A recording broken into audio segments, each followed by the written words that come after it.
guys, welcome back to my Game of Thrones video. Let's talk about episodes 4, 5, and 6. Episode 4 was pretty bad, episode 5 was pretty bad, episode 6 was kind of disappointing, but overall I liked where the series went. That's it, First of all, I have some corrections from part 1. This guy's name is Gren, not Glenn. I guess Glenn is a pretty bad name for a medieval fantasy. I guess it's not as bad as the showrunners messing up Gendry's surname. I'm not Gendry Rivers anymore. I'm Gendry Baratheon. He's not from the Riverlands, though. His name is Gendry Waters, not Gendry Rivers. Then I confused the Battle of the Whispering Wood with the Battle of the Green Fork, which happened in the exact same episode. So you can understand my confusion. Lots of people don't like my plan to hold up in the Vale. Like, if they held up in the Vale, everyone north of the Vale would die. I guess I get that, but they've known the White Walkers were coming for a long time, so maybe they could have evacuated everyone to down south. Some people think it would have been better to hold up in Moat Cailin or the Neck. I'm sure any one of these plans would have been better than just waiting outside Winterfell and just charging at them. Finally, Arya doesn't kill the Night King in the books because there is no Night King in the books. There's a character called the Night's King, which apparently isn't the same as the Night King. But I was watching this behind the scenes thing, and the way they phrase it was weird. For, God, I think it's probably 3 years now or something, we've known that it was going to be Arya who delivers that fatal blow. And I thought 3 years ago was the moment where George gave them the note, but apparently 3 years ago they just decided that Arya was going to kill the Night King, and they just didn't build up to it at all, aside from some foreshadowing. And blue eyes. Who knows, maybe the Night King will be in the books, he's just not in them yet. Also, I understand Stannis Baratheon's character is different in the books, but that doesn't necessarily mean the show's interpretation of the character is horrible. I've only just started reading these books, but as far as what the show did with him, I was satisfied. We can agree to disagree on that too. Also, there were people who genuinely complained about this chart. Whoa, what was that? Oh, there it is again. Now, I'm not going to discuss in length all of the different fan theories involved in this show. There are many. On one end, I totally agree we should not be incorporating fan theories into Game of Thrones. I'm not interested in seeing what a fan wants to happen in the show. I want to see the story being told. This is George R.R. Martin's story, and he gave permission to Weiss and Benioff to tell it, not some guys on the internet. I want to see a story with a singular vision, not scraps of other people's stories. And when you're trying to incorporate fan theories into your work, you've completely missed the point of storytelling. However, these fan theories do not come out of nowhere, and a lot of these fan theories are based in things that happen in the books, such as the prophesized Azor Ahai, who many believe to be Jon Snow, maybe Jaime Lannister. And what this vast fan community thinks is going to happen ended up being more interesting than what actually happened in the show. And Arya basically killed the Night King only because, well, she didn't have anything else to do this season, which is why so many people were pissed off when she killed him. I'm not saying Benioff and Weiss should have incorporated all of them into their story, because of course they have limited time and resources. But they've oversimplified this so much that they've removed all of the meat from the story, and what we're left with is just very hollow. Remember in Game of Thrones when you discovered new places, met new characters, learned new things about the world? For the first half of the series, I feel as if the world of Westeros was expanding, and now it feels as if it's all contracting. This once grand world that we knew is now confined into these 2 locations. Is that what's going to happen in the books? Probably not. But it's what had to happen in the show because of the limited resources and time. It's almost as if there's nothing left to discover. It's just about wrapping up all that stuff that was set up. I get Dany would feel horrible and panic if she felt her position on the throne was being threatened, but why is she flipping out like a child? Why not propose an intelligent solution? If we marry them, they could rule together. She's his aunt. They never stopped a Targaryen before. No, but John grew up in Winterfell. Is marrying your Aunt common in the north? I mean, I guess it could start some trouble, but it's worth a shot. What about my earlier proposal? They could rule together as king and queen. She's too strong for him. She'd bend him to her will. I don't know, Varys. That's a stretch. Like, do you think it's a better solution to just poison her and kill her? Daenerys kind of outed herself as wanting the throne for selfish reasons of power, rather than doing good for the people. She felt it was her destiny, and now her destiny is falling apart before her very eyes. I mean, it doesn't make much sense, and a lot of these people are acting out of character now. Jon Snow is supposed to be so madly in love with Daenerys that all of his rationality just goes out the window. And again, I don't buy this relationship. So Jon Snow being so madly in love with her just doesn't work for me. There's a lot going on. Definitely too much going on. But compared to the boring stabbing, hitting, and dumb tactics of the last episode, here, oh, yeah. How did she not see them? Why didn't she just go around behind them and attack them from behind? You know how you fix this scene?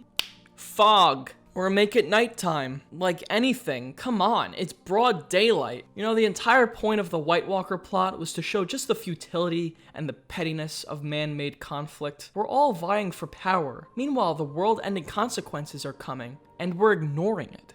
How stupid of us. How silly of us. Now, we're just back to petty squabbling. Daenerys is acting like a baby. No matter how many times you bend the knee, no matter what you swear. Jon is acting like a baby, going, oh, I don't want to be the king. I don't want it. When we have so many other plot lines and characters to resolve, why is Bronn a part of this? Oh, he's hired by Cersei to go kill Tyrion. And then Bronn just shows up and is like, I want Highgarden. And they're like, okay, well, we'll give you that. This episode is doing so much that they have to keep cutting out things that I feel are really necessary for the story. Like this whole scene of Euron destroying their fleet and Missandei getting captured is so rushed. How do they even know who Missandei is? They all talk about her as if she's like one of the queens of the land. She's just Daenerys' friend. She's not that important. You're telling me Euron, out of all of these important people that were there, such as Tyrion and Grey Worm and Varys, that he went after Missandei? I'm supposed to believe Varys swam all the way from the ship wreckage to the beach? Jon is about to tell Arya and Sansa that he's a Targaryen. This is a big moment. Tell them.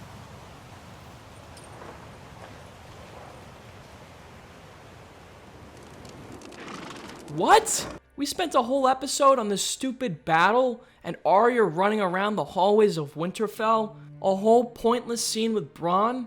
But the moment where Jon tells Arya and Sansa that his mother is Lyanna Stark and his father is Rhaegar Targaryen, and we don't see it. I have been waiting for years for the Stark children to reunite and for all of them to have a scene together. And it's such a shame they're all so dull now. Does anyone remember when the Stark children had personalities and camaraderie? I'm practicing. Practicing for what? The prince. Ah, yes. They were so entertaining to watch, and I understand they've changed over the years, but they're all so boring now. We're family. The four of us. The last of the Starks.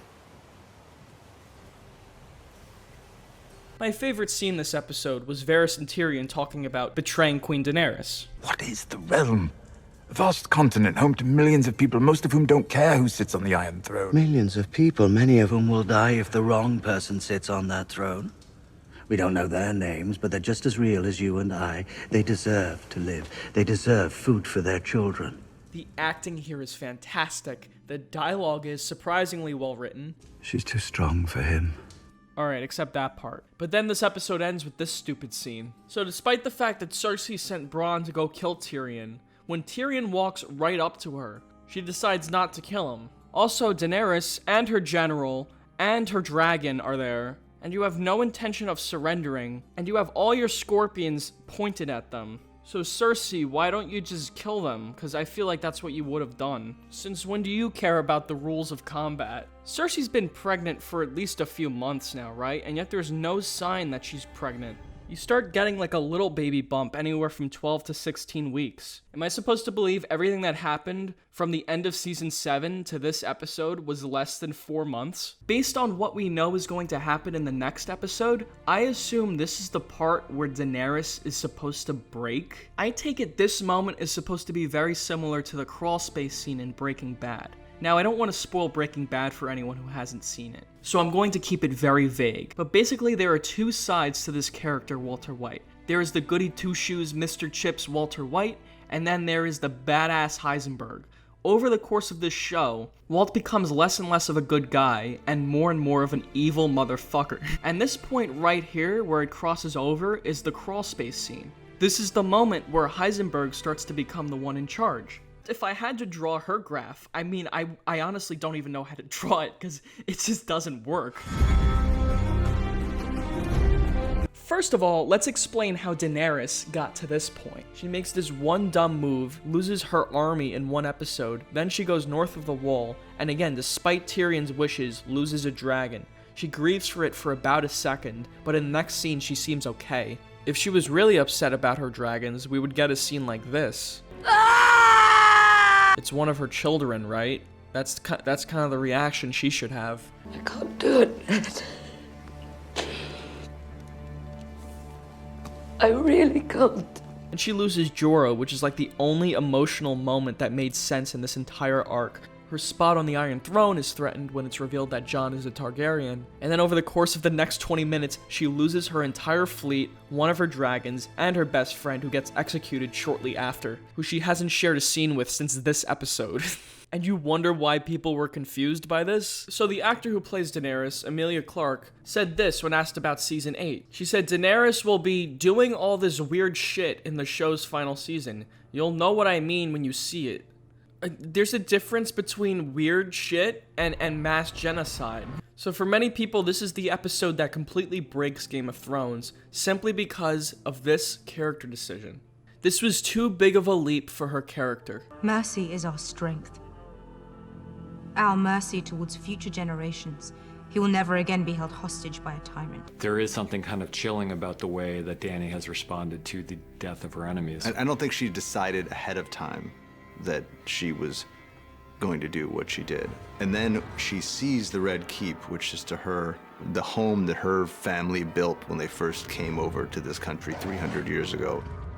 It's in that moment on the walls of King's Landing when she's looking at that symbol of everything that was taken from her, when she makes the decision to make this personal. Everything Weiss and Benioff do has to be on the extreme ends of the spectrum. Either she kills no one and the city will surrender immediately, or she has to burn the whole entire place to the ground and kill every single man, woman, and child.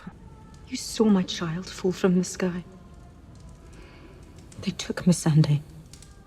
We don't actually see her grieve over these things. We don't see her reminisce about why these things or these people were important to her. There's just this implied sense of importance. Missandei is gone, and she's been around for a long time in the show, so therefore you should feel sad like her. Her dragons are gone, and they've been around for a long time, so therefore you can understand that she's probably upset. And I guess you can imply these things, but it's far more effective to just show us what she's really feeling and show us her grieving. But we don't see this because the pace is so rushed. We have 6 episodes and there's so much other stuff to do. Daenerys is only punished for making the right choices, which I guess is very Game of Thrones. But these decisions and scenarios are just so silly. As I've said many times, this Beyond the Wall episode is totally pointless. They could have just sent wildlings and Night's Watch north of the Wall to grab some undead people. But we send Jon there. She chooses to save her friends and do the right thing at the cost of one of her dragons. I mean, Tyrion actually thought Cersei would care? Like they would show her an undead person and she would help them? Clearly that's not what she's gonna do, and it turned out to be a giant waste of time. Suddenly, the smartest people in Westeros are really stupid. This happens again with episode 4. No one sees the Iron Fleet, no one predicts that the Iron Fleet is around that area and is gonna attack. There's no scouting party or anything. It's lazy writing so that we can have a series of bad things happen to Daenerys that are totally out of her control. And they just beat her down so much that she just decides that she's gonna commit mass genocide. Weiss and Benioff have always enjoyed surprising audiences. But this was at the expense of telling a coherent story and a character arc that actually made sense. I have no issue with her becoming the Mad Queen at all. It's what's gonna happen in the books too. But the writing of her transformation is so rushed and confusing. It isn't a gradual build-up. It's a series of scenes, some of which she's kind of evil, some of which she isn't. Dany has never killed innocent people. She is so opposed to it that when her dragons accidentally killed innocent people, she locked them in a dungeon for an entire season. The only reason I could see Daenerys doing this is if she went completely nuts and had a total break with reality. How do you know it'll be good? Because I know what is good. What about everyone else? The other people who think they know what's good? They don't get to choose. We need to see acts of madness scattered throughout her story. Burning the Tarleys wasn't an act of insanity. There has not been one act of madness throughout this entire show. She has always shown restraint and always done the right thing. Maybe put a negative force in her life, like a person who's kind of a bad guy. That persuades her into being more cruel and ruthless and paranoid. So I have this little book titled The World of Ice and Fire. It's just about Game of Thrones world and everything. So I just want to look at the rule of Daenerys' father, the Mad King Aerys II, Aerys Targaryen. So allow me to read you this little segment. The march of the king's madness seemed to abate for a time in 274 AC, when Queen Rala gave birth to a son. So profound was his grace's joy that it seemed to restore him to his old self once again. But Prince Jaehaerys died later that same year, plunging Aerys into despair. In his black rage, he decided the babe's wet nurse was to blame and had the woman beheaded.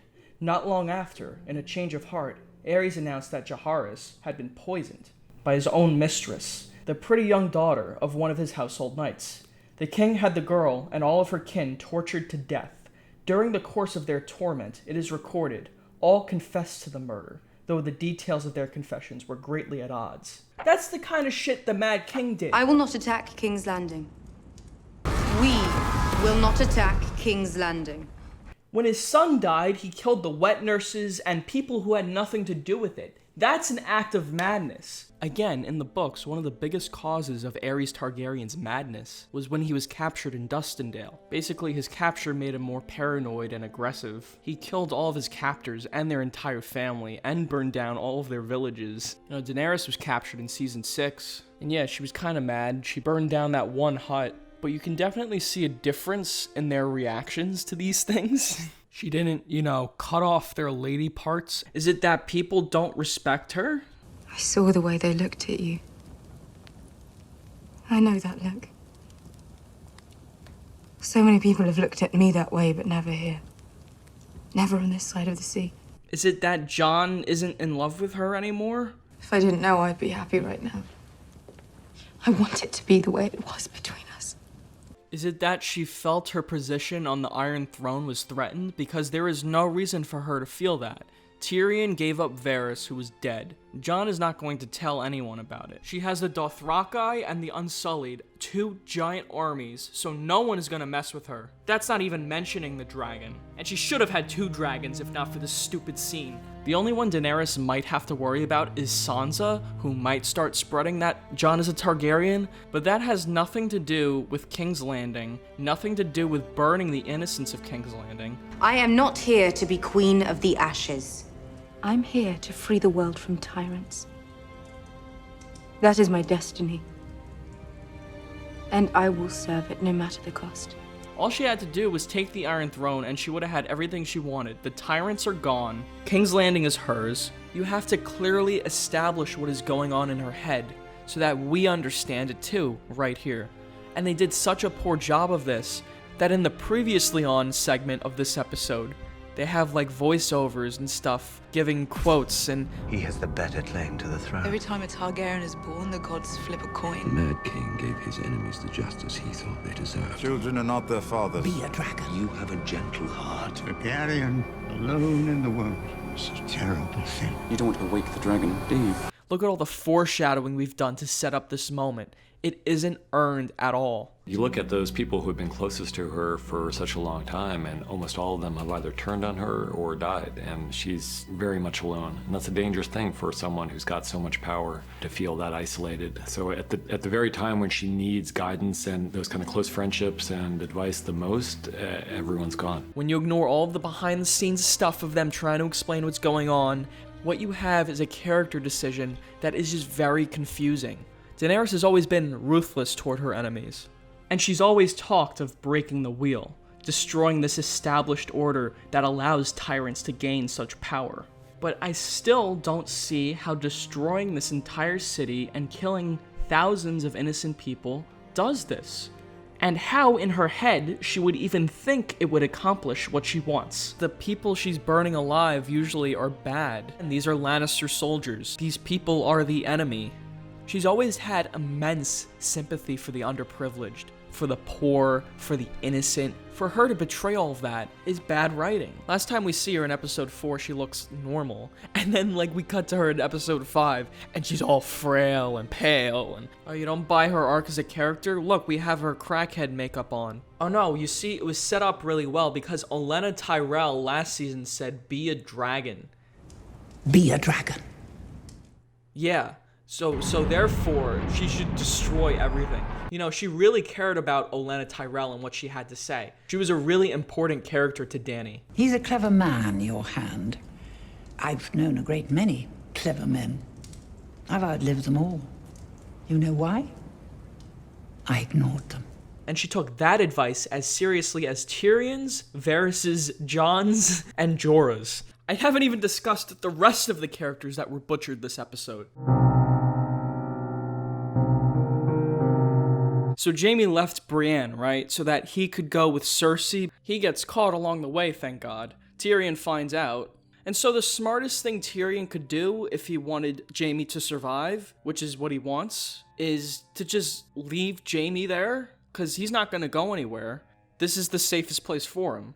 But Tyrion lets him go because he has some ridiculous plan. So Jaime's going to run into the city, grab Cersei, and then they're going to run away on a boat to somewhere. That's their plan. But, of course, before they escape, Jaime has to talk Cersei into surrendering the city.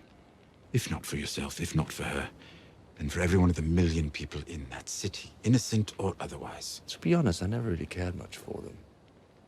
Innocent or otherwise. What? Burn them all, he said. Burn them in their homes, burn them in their beds.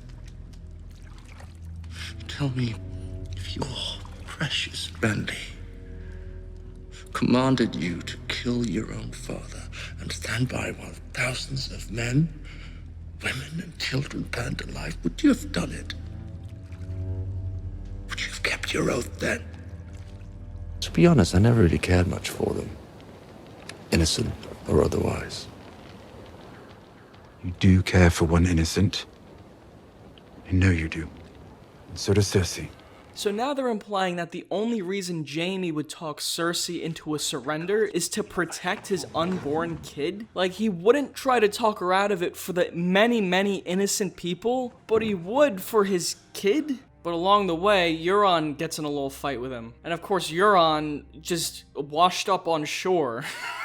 They fight, Jaime gets stabbed a few times, but of course he has plot armor on, so it's not that bad. Then you have Varys, who is so smart and so cunning, he's the kind of guy who has a plan for every plan for every plan. And now all of a sudden, he's found out in 5 seconds and is just captured. I hope I'm wrong. Why would you hope you were wrong? Why not just stay alive and assure that she doesn't kill the entire city? Yeah, alright, we'll just leave it up to chance.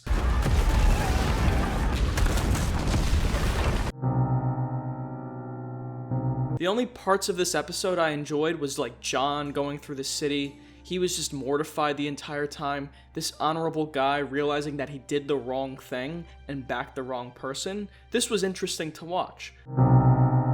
The two Clegane brothers fighting was very well done because these guys are just dumb brutes. There was nothing clever about the writing or anything, but there didn't need to be. It was just brutal violence and they both died. I like that. It's what these two guys are best at writing.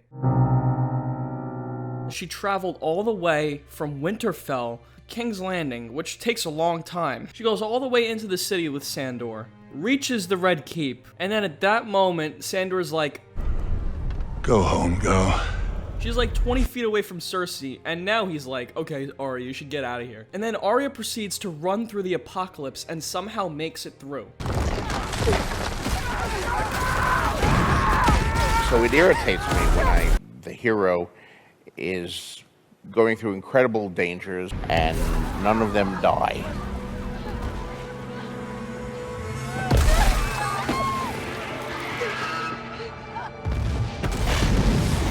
Arya just runs through this whole thing and somehow doesn't die.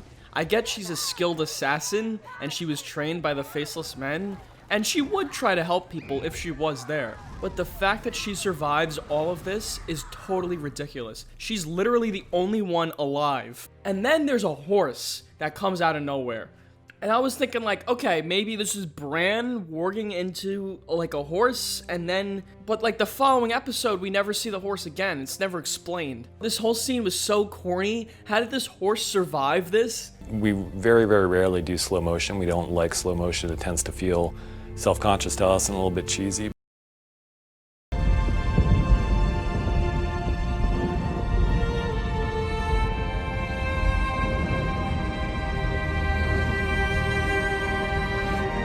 People think she deserves something more cruel, but I don't know. All of her kids are dead and her city is burning down to the ground and she's miserable and doesn't want to die. I think it's pretty sad. It was more poetic for sure. This whole kingdom she built up just falling apart above her. If only Cersei and Jaime had hugged over there, they might have made it. It's a shame one of the best characters in the show is given so little to do this season. Oh well. What else is new? Now, I'm going to talk about a character I have barely mentioned up to this point, and this is his last episode. So let's talk about Euron Greyjoy was supposed to be the next Ramsay Bolton, the next Joffrey Baratheon.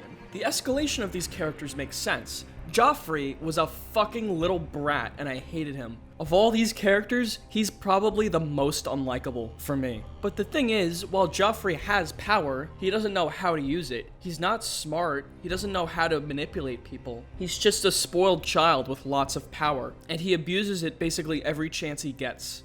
Ramsay Bolton is much more intimidating, because not only is he pure evil, he's very competent. He's a good fighter, a good archer. He doesn't care about anybody but himself. In the Battle of the Bastards, he basically almost wins, if not for Sansa coming in with more troops. And then Euron Greyjoy is just a fucking stupid douchebag. I was willing to put up with his douchebagginess if it went anywhere, and I've been holding out hope all these seasons that they would do something cool with him, but they never do. He should have died right here with the Iron Fleet, but he somehow jumps off and then washes up on shore like everybody else. Like the people that last episode. As it stands, this character was a total waste of time. Cersei Lannister is such a great character, and she's totally wasted on scenes with this idiot. I have no issue with having a different interpretation of the character in the show versus the books, but from how Euron sounds in the books, it's just way more interesting. Euron apparently uses dark magic, or he's obsessed with dark magic. I don't know, I'm not up to that part yet. It sounds awesome, and it's the next logical step you would take with these villains, right? You go from an incompetent king to a really competent evil general to a crazy evil guy who uses dark magic and all kinds of stuff like that. But instead, all Euron does is fuck Cersei, fight Jaime, and then has the Iron Fleet, which is there whenever we need Daenerys to feel a little down in the dumps. Basically, Euron Greyjoy's fleet is indestructible and can teleport wherever it needs to be for the plot. Like in the 4th episode, Euron's fleet only has a few scorpions, and they manage to destroy the entire fleet and kill a dragon. Then in the following episode, there's a huge fleet, all of them have scorpions, and there are scorpions on the castle walls as well, and yet Daenerys somehow is able to fight them all with one dragon. Oh, but see, we needed this to happen for the plot, so it doesn't really matter if it makes sense. In terms of characters teleporting all over the map, Euron is by far the worst. I saw it sink beneath the waves. While we're on the topic of teleporting, there's this part in episode 6 where Grey Worm is executing Lannister soldiers. Then Jon walks to Daenerys, who is over by the throne room area, and then when he gets there, Grey Worm is at the very top of the steps with her. Like, how the fuck did he get there? I don't have an issue with Bran being the king necessarily. I guess if you read me his character description on Wikipedia, I would go, oh, I guess he's a good candidate for king. But Bran has never done anything to earn that spot of being king. Other people helped him and sacrificed themselves so that he could learn how to be the three-eyed raven. We don't see him for the entirety of Season 5, and in Season 6, he's just saved again and brought back south of the wall. And then for these next 2 seasons, he proceeds to do nothing but sit in a chair and read off some vague prophecies to people. He helps kill Littlefinger, I guess, and he wargs into some birds, I think, during the Battle of Winterfell, and he just gets to be king. And who has a better story? than Bran the Broken. Literally anyone else. He knew all of this was going to happen, and he didn't stop it. He knew Daenerys was gonna burn down King's Landing, and yet he didn't warg into the dragon at some point and stop her. He saw us!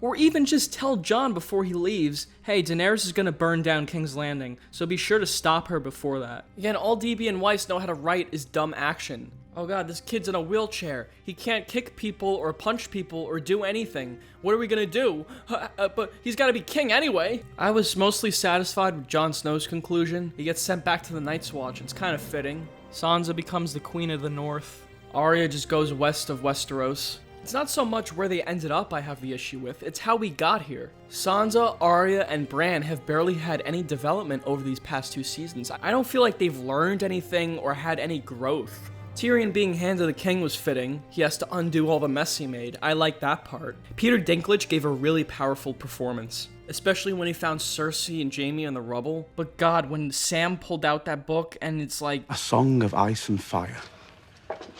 Archmaester Ebro's history of the wars following the death of King Robert. This was just lame fan service. Like a lot of this season was just lame fan service. Did they forget who they're making the show for? I think they did. This is a show for adults, right? I feel like I'm watching a grade school play. What does he say about me?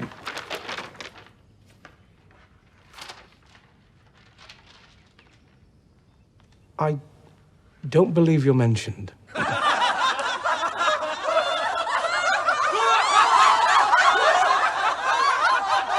Now, let me be honest. I love this show for its amazing characters, its complex storytelling, the detailed world. But I also loved watching Game of Thrones for moments like this.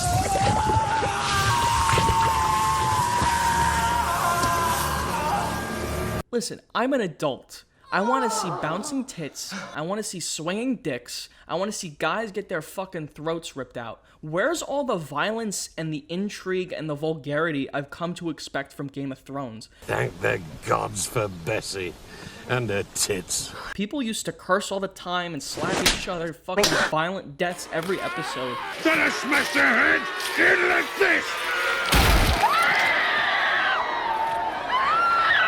Oh, Daenerys is bleeding out her nose and her mouth. Look how Shakespearean this is. Killed by her lover. This is our reason.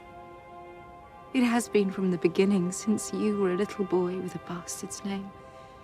And I was a little girl who couldn't count to 20. Give me a break. Game of Thrones used to be badass. Oh, look, we're going to cut to all these different Stark children, and they're going to be framed in the exact same position to show how the Stark children are kind of one unit. Aren't you guys so clever? Now this show just feels like it's made for the people who watch it in a bar and just cheer whenever a dragon shoots out fire or there's some fan service moment.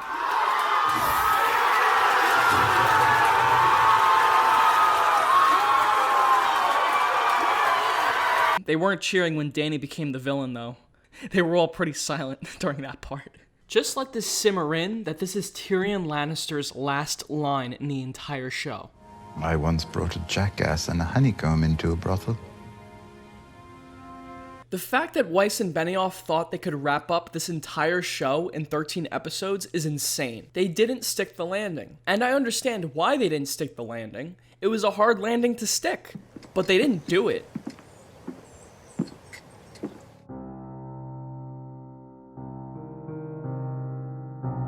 There's too many elements to be able to please everyone. Yeah, you're not going to tie everything too up. complex a story. I think some people will be satisfied and others not so much. I just think it's going to be a full, some people will be like, and some people will be like, and some will be like, eh. I don't think anyone should really, it's like when you finish a book, like, you're not happy it's over, are you? You don't finish a good book and go, I'm happy I finished that. Yeah. Sometimes you are, if it's an amazing ending, if it turns out as you like and you go, now that is an ending. Yeah, it was almost like I had every single emotion someone could have, and then then it went like a vacuum, like it just went, and then I just walked out. My fan theory didn't come true. My life is ruined. My life is over. I used to consider Game of Thrones to be one of the greatest shows of all time, despite the subpar writing in seasons 5 and 6. 20 men rode into our camp without a single guard sounding the alarm. That's why I've started reading the books after watching this show, because I want to know what actually happens, not this dumb version of what happens. I understand that Weiss and Benioff wanted to move on to other projects, but they should have just handed it off to other competent showrunners, instead of just deciding to wrap it all up in 13 episodes and then go work on Star Wars. This was a terrible decision. What, like, this fan base of people who have been watching the show for years are haters? No, what happened is people who love the show and genuinely cared about these characters are really disappointed with where they were taken. Like, I spent all of this time watching these episodes and learning the history and everyone's names, only for the writers to just not even care about most of this stuff. And let's just wrap it up real quick. Now medieval shows and fantasy shows are a dime a dozen, and Game of Thrones has just kind of morphed into one of those. I guess these seasons got the job done. They ended the show, but it's just gonna be another thing we add to that shelf at the HBO office. Things that could have been great.